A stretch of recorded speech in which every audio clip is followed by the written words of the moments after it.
YouTube. Hey, morning guys. What's good YouTube? It's your boy Peres Nasco dude. It's another day. It's another day, another dollar. As you can see, it's still in the morning. Yet my face is looking crusty, like your boyfriend or your girlfriend's face. You understand? So you guys, basically what's gonna be happening today is we're gonna be using a generator to pump the water from Ash, to pump the water from the bowl, Ash, from the bowl. Ash, mana get show. Nama should can actually. It's been 3 days. This nama gets. So 3 days. This nama gets is asukwanso get chi pamba mvura mbambo repamba boss takachera bowl so that we can use a tank since kuno kuchinitsa mvura. So kana pasina magetsi water pamba ishande. So what's gonna be happening today is by the way guys, ka project kaka kataita kapadhuze nekupera kwangosara nekugadzirisa apapo pada kuti waka design papapo then nekuita reslash and stuff but zvizhinji zvachona zvakaita se zvakatopera. Do you understand? So what's gonna be happening today is we're gonna be using a generator to drain mvura water pump, and then yeah, it's been 3 days man. I don't know Zimbabwe yakarongwa zvakanyasombofamba sei izvozvo. 3 days kusina magetsi. That's super crazy. Mamkaze basimba damuka. So there's panapa ndovane bowl up apa ndobachavhure papa. We're not gonna open there but yeah. So for now kushandisa mugodhi. As you can see baba vakutochera mvura varipo varitochera vhati asi one mvura ibuda mugodhi kusviba kwayakaita because it's been a minute sina kushandisa mune mvura ero ndetopinda mugodhi ndopinda ino something like 11 meters wamompinda namompinda something like 11 meters down and mune mvura kana kungosvibe kare iri mvura but shoma so guys that's mvura ishoma. So got this zvese mugodhi netank tine zvese. As you can see, here's the tank. So unfortunately we can't fill the tank kana kusina magetsi. So yeah, that's why we want to do plan B. Mvura iri kubuda zvayo but there's no water mutank kana munyatsikwanisa kunzwa kusina mvura mutank. So that's what's gonna be happening today. So make sure you stay tuned, you watch the video to the end, you like, you comment, you share, and you subscribe. You understand? We also doing a project the project Kemiriyo. As you can see how healthy our vegetables are, it's because they get adequate water supply. You understand? As you can see and stuff. So yeah, that's what's going to be happening today. So make sure you stay tuned, you watch the video to the end, you like, comment, and you share for more and more content. Let's get into it. So yeah, this is the pump, the water pump. You know this, the water pump motor, I mean. But this is the thing. Pano where tambo is tambo ish. And it do you need to plug? Yasha plug a generator. Do you need to plug your gates? You know some moto Can I some moto kano akakan? Do kano bakano some moto chi? Kutambo irkwenda yo kuboy. Do kano drina mvura kashoneka kaka. Because mune pump irichi iri mbowe yachone ndo kana katoshandiseka kaka. Saka ameno ndo kaka inverter ke pump kashoneka minkai. Then here we got the generator. The generator that we tichishandisa today to pump the water from the bowl. I don't know when last did I use the generator. So yeah, so currently my brother mutenga fuel yebisa pa generator much, and then we're gonna take care of the rest. I don't know when last did I use the generator. I don't know but yeah, let's stay tuned and see what's gonna be happening. And yeah man, tango. So guys, this is what we are using now for the TV and stuff. We are using solar regulator for backup. We use solar, and yeah. So charging some phone and watching TV we are covered so far, but we still need electricity because nyama yako. So guys, as you can see, fridge made with some drinks and some water. Ne mkaka. Nyama yako to shut up because many mazuwa some kids. As you can see there, nyama yakazaruma. Mane mazuwa sama gets. So takabaza chinata nasi tichabadza fridge, tabadza fridge yosabula futi moto ku fridge kunoko yoomesa zvinhu mvura nenyama and stuff takamira magitsa we. So yeah, so guys, window mututso sarada kana mututso duchi generator tonotorumutsa sei baba because paragli.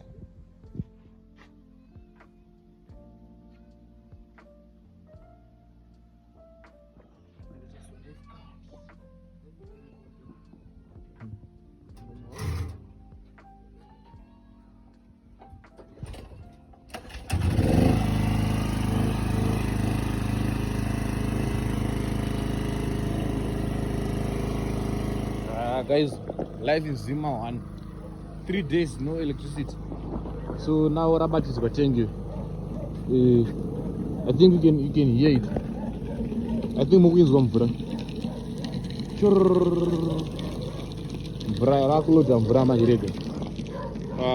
automatically Raku does it. Raku is on Bramting. Because Rabat is generator. Generator. As you can see here.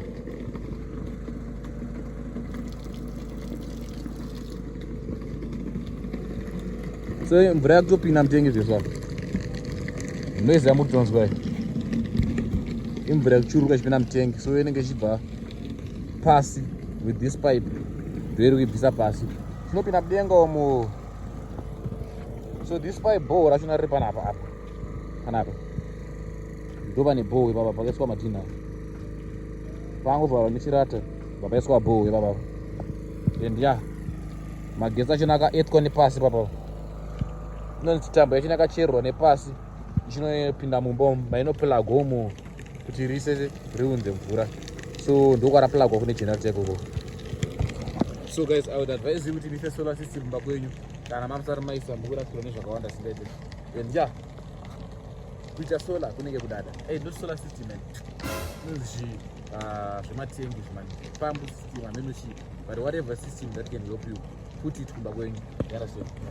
So yebo samana ndomano tiramo mumuzi yangu manapa kubus stop kuno kuchine zvimabus stop makomba apinde mudzimba mataxis.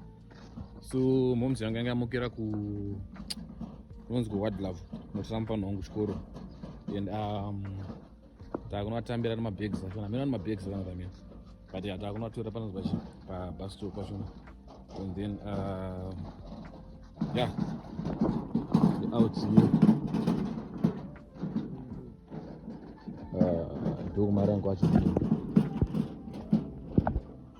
so stay tuned, catch you later. Papa stop passion papo and yeah azimu ndiye kupenga mana. Imagine having 3 days musina magetsi. Imagine 3 days zviita zvibudezvo. But yeah guys, make sure you stay tuned and you check out the next vlog. We're going to Mbare and we're gonna show you the new Mbare Msika, so make sure you don't skip that one. Because it's gonna be fire, it's gonna be a banger. Look, people they are risk takers, guys. People that are building big houses. But the craziest part is manje kana wakupwanyirwa manje. Ya watazo timbengero ombere kana timbengero diki. Vanongopwanya and avatye navanyara vanatsitsi, you understand? But hey, those kuitika nemarodzi edu zvimbumu ndakarwa kaslippers so. So you guys make sure you stay tuned, you watch the video to the end and yebo stay tuned. Thank you. Other people that are building houses, nice houses here, and when I have bees abroad saying, hey Zimbabwe, look, tengi rake muremvura iro magetsi apo and solars ansola masola ake, everything is super cool and nice. And you ngoriko and this is 2,000 square meters. As you can see how big this change is. 2,000 square meters. So yeah, guys, people are building. So maybe we're gonna be building also soon. But yeah, it's hectic. Sango relax. People that are doing things. People that are building. What are the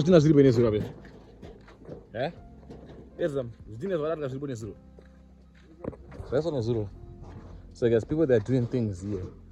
And when I'm upstairs up kuma newsstands kokuno kwatiri kuno noshawa kuti tikurara muZimbabwe here kana kuti zvekufamba sei kwasava nakuita mari muZimbabwe noshawa kuti Zimbabwe one yatiri kana kuti pane imwe Zimbabwe avanomboenda usiku but yeah, look a nice upstairs and mukati is very beautiful.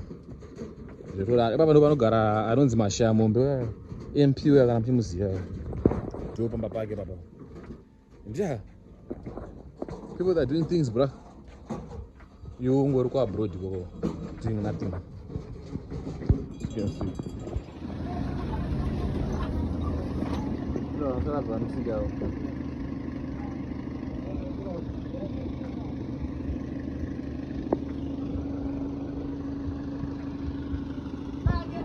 So guys, atasvikira pa bus stop pachona. Ndokanodira ma taxi kana.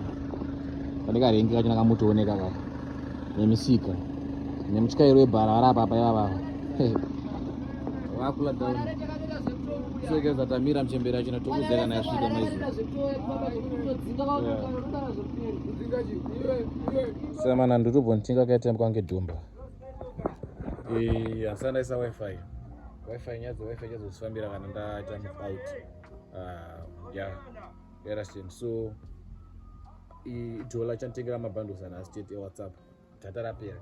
Kada ku upload this video, I'm gonna buy another airtime also to put data. You understand? So ndakazongosa kuti zvewifi chazozviona kana ndaita se ndaenda pamba nyowani panzvese panchanogara. Maybe noona kuwana pane wifi or maybe chanawana kune zuva because vanhu vakatozonzo light rezuva vari kushandisa rine nzvimbo dzarinokava. So wandogara kuno kuma Newstearns hakuna mafiber anocherwa pasi. So people they were saying harikave chi kuno, so that's why isina kutenga that wifi and land rezuva. But I'm gonna do so kana ndaita se ndaona imba kuneimwe nzvimbo inokava nema networks wire. So yeah, for now let's recheck this one door net one and see what's popping. You understand? Takakula mchembera zikasvika. Let's get it. Tukupomba mombe mombe yakura mwana.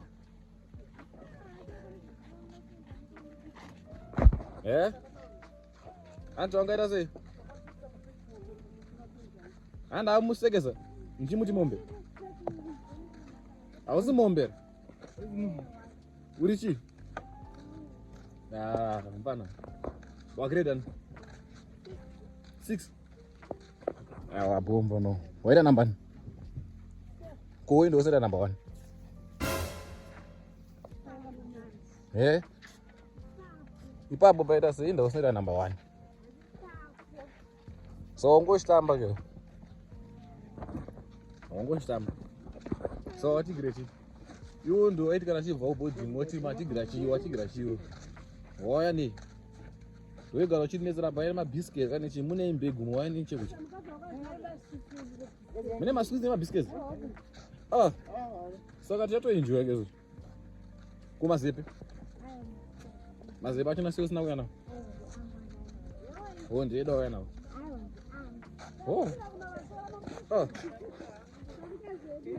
Ngase. Sama biscuit mune mabiscuits akaita se. Saka manake. So guys, panapa takutoka nochaisa lights aya negenerator. Iyo tambo ikwenda kufridge. Let me show you the fridge. As you can see guys, chando chakutango touya ichi. Chando chakutoya kubva kune green. Chakutoya kubva ku generator. Enda miriwo yerumu zvakuda shanani. Yeah. As you can see, chando chakuda chitopinda munomu ichi. Madrinks nene mbura zvakuda sese. Kama yatimbo boloncha.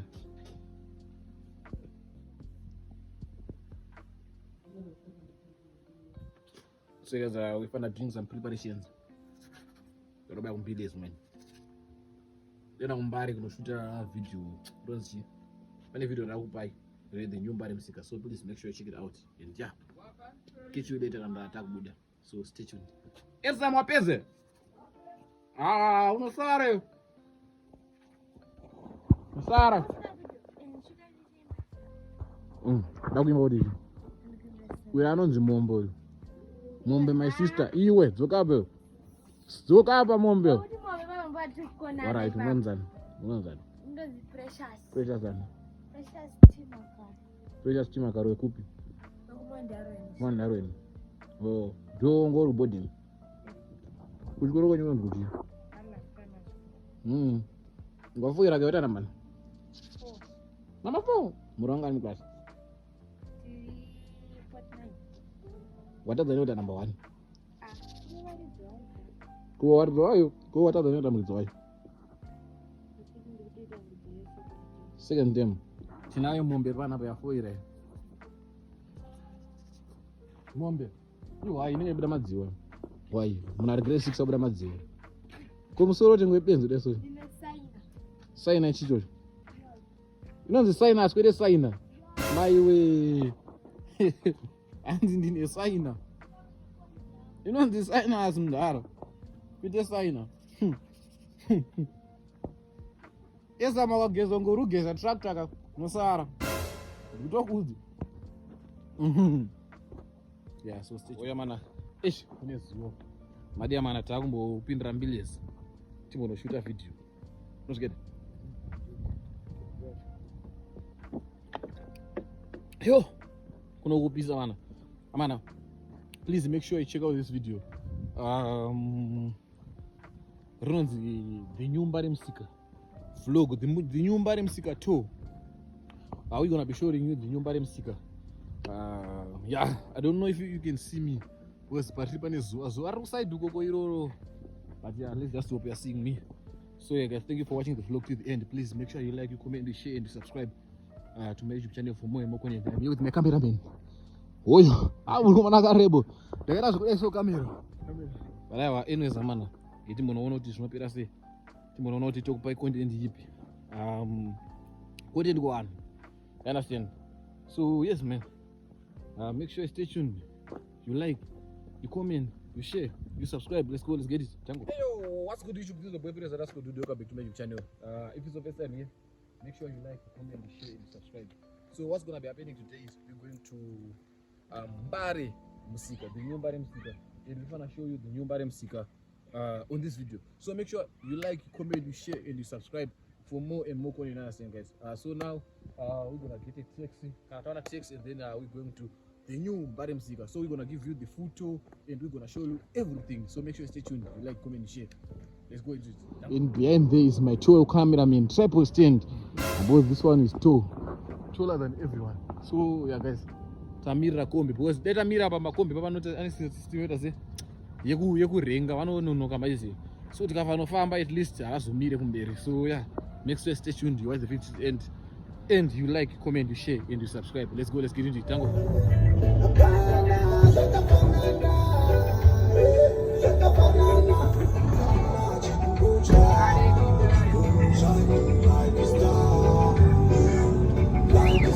Vanonzi paZBC apa ndo panotepenyurwa ndopazire murongo wamba kusvika ndopaitona mamakosara ndofatamboita ndifamba nayo Cape Town but iri new version yachona but yakangodai so apo ndo paZBC pachinapo paZimbabwe broadcast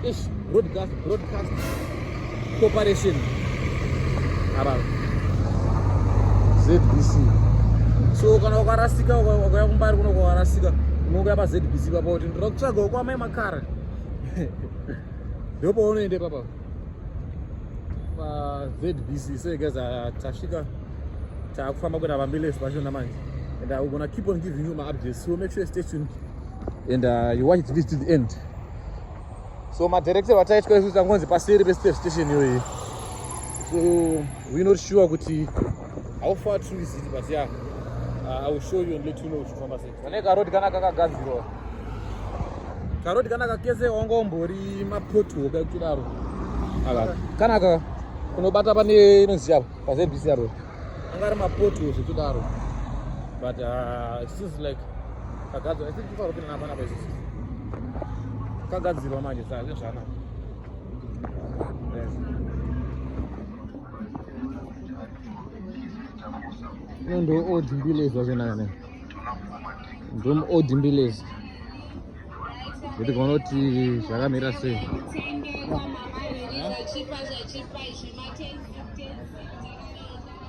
sadza rinotenzike kuwana nyama yakafa yega sadza rinotenzike sadza guys taona sadza rakuni 10 zig is 25 cents. Wanyasonzwa zvakanaka. I like this chance.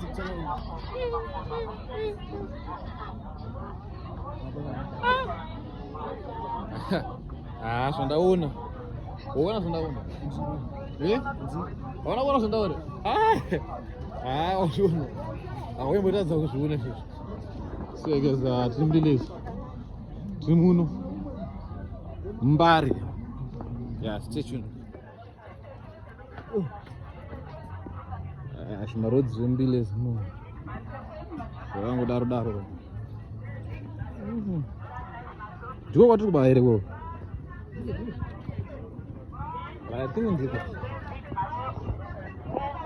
Ndiko.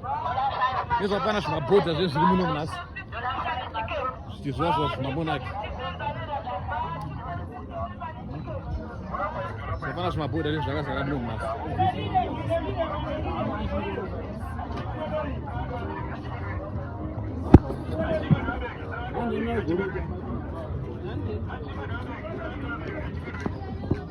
Muno pressure imbari ndopa kuzoseshwa muno. Ndopa kuzobatwa homwe muno mbari muno. Pressure yacho ndizvo zvinombofamba sei. Abantu vangu ngativhunze tiona kuti tinongodzika tichirasika. Tichirasika. Kuna na Cape Town nzvimbo yakadai so inotyisa. Kana pane ma-taxi drivers leso makoma nemakombi ka. Uende papo kanochana upo. Yakumana unotora makizi. Ukumisa kuti iyo ukuita sei ku. Kuti ndoto dera topfeka zvibvudzi. Budze weather rapfeka wewe. Kwaundotoona zvimarafters zvezvo. Najamana autodriver sana usuri panze. Ndozviva kuti mana mageti asingopowa mota. Autodriver kaisa zana rese panze.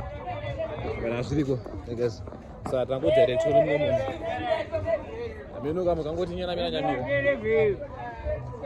Mana direct amana akaitogadzira angaifuka pangotora kumutsomi kana kuti I step in. Atukoza rodi. Uko. Apa parwara kuenda. So guys apaona parwara kubaya. So yeah, stay tuned. So mana unfortunately tarambidzwa kupinda mukati. Hanzi mangwana ndo parwa official opening. So yeah. Mbari musika. So etendere next year utione toni. So mana tarambidzwa kupinda mukati. Hanzi mangwana ndo pakuti official opening yesinio. Ngadzokere zvo mangwana. Zvibudi. Totongoirova nekunze kuno. So zvinhu zvakangofanana. And then yeah. So let's check.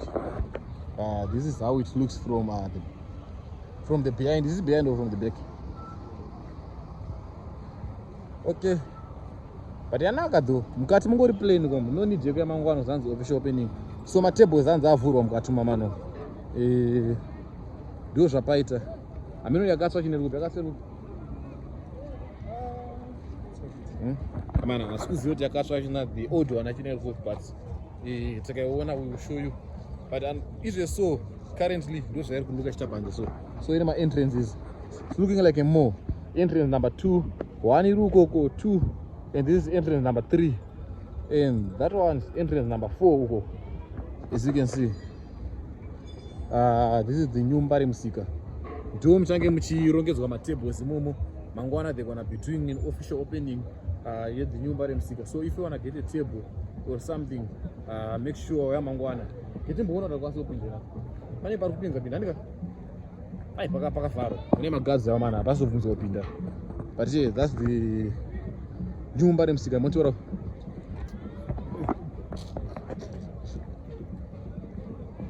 Yo. Mana tamiswa mana. Varodza kuti titore video. But still zviriko. Zviriko ketipinde muodi yachona timbonomamira sei. Timbonomamira sei muodi yachona tarambidzwa kupinda munyumba remusika but ndozvo yakaita zvisova. Ndozvo yaita. Hanzi mire official opening mangwana aisati ngamomire tozona kuti maita sei mangwana. Tichangokuradzidzai zvatikuratidza izvozvo and we're gonna edit some clips and put some clips achangokurocha kuvanhu. Nice. So yeah, timboona the audio yachona timboona. Timbopinda mutimboona. Varodziwa sasa.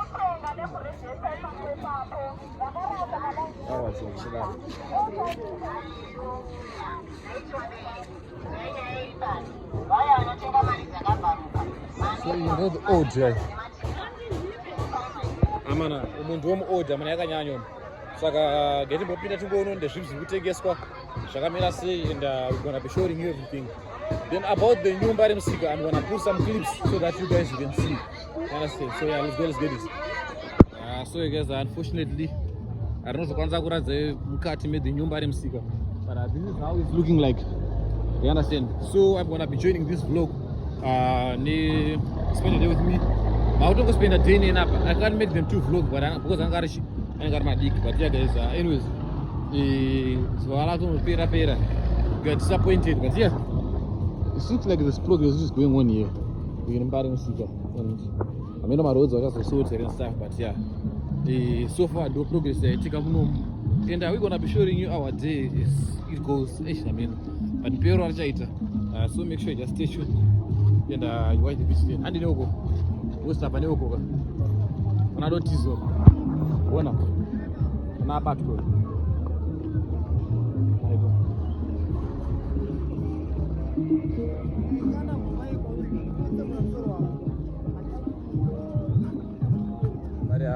At least guys, my roads are all zero. Kana kandoka road karumina mbara. Shiba pa ZBC apapo. They are doing progress though. Congestion is chiriko zvayo, but it looks like there's something which is happening. Yeah, moving. Ngopamba. Samana hapa tatuna ngata badera. Disappointing but Ziriko. Yeah. Mana, now ya struggle wana makombe. Ya struggle wana makombe pakashata. Pakashata mana. Ndio pano road Zimbabwe bro. Struggle wana ma taxi. Ama wani.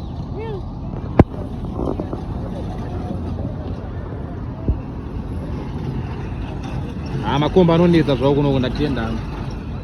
Ona ikwezo. Vanhu vesa kana weida kutanga business muZimbabwe ukatenga makombi. Ona kuwanda kwaita vanhu kana weida kutanga business muZimbabwe tenga 10 makombi.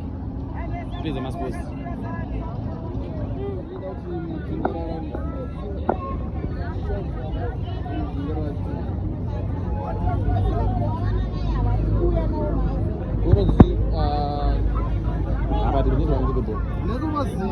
Pagamba makomane batonazi tobirwa ambile zum ngataure machibirwa ndiona kuti nzimba fauro tongonyarara ngosiya zvakadaro zvitoenda zvakadaro zvotoenda kuti wabiwa mboitenga ati dollar R2 endo ndine vinodaro chikara kaisiri kwa mwana pamwe